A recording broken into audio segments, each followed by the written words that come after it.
ನಮಸ್ಕಾರ ರೀ, ನನ್ನ ಹೆಸರು ಸರಳಾ ಸುರ್ಪುರ್ ಅಂತ. ನಾವು ಹುಬ್ಳಿಯಲ್ಲಿ ಶಿವ ಕಾಲನಿಯಲ್ಲಿ ಇರೋದು.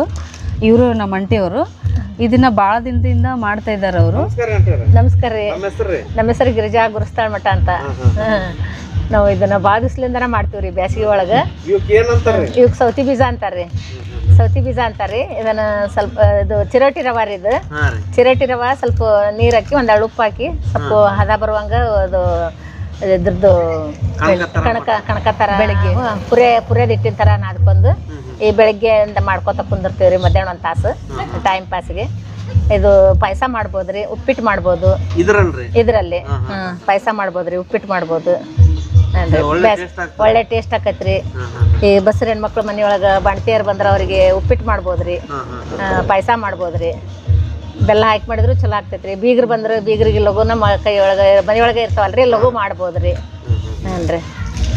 ಹಾಗಾಗಿ ನಾವು ಬೇಸಿಗೆ ಒಳಗೆ ಮಾಡ್ಕೊಂಡು ಕುಂದಿರ್ತೀವಿ ರೀ. ಸೌತಿ ಬೀಜ ಗೌಲಿ ಸೌತಿ ಬೀಜ ಅಂತಾರ್ರಿ. ಇವಾಗ ಸೌತಿ ಬೀಜ ಅಂತಾರ್ರಿ.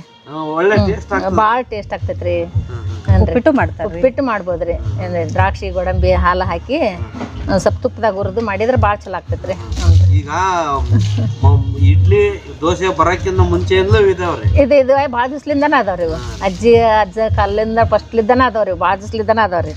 ಅವಾಗೆಲ್ಲ ಗೋಧಿ ಬೀಸಿ ಮಾಡ್ತಿದ್ರಿ. ಈಗೆಲ್ಲ ಚಿರೋಟಿ ರವಾ ತಂದು ಮಾಡ್ತಾರ್ರಿ.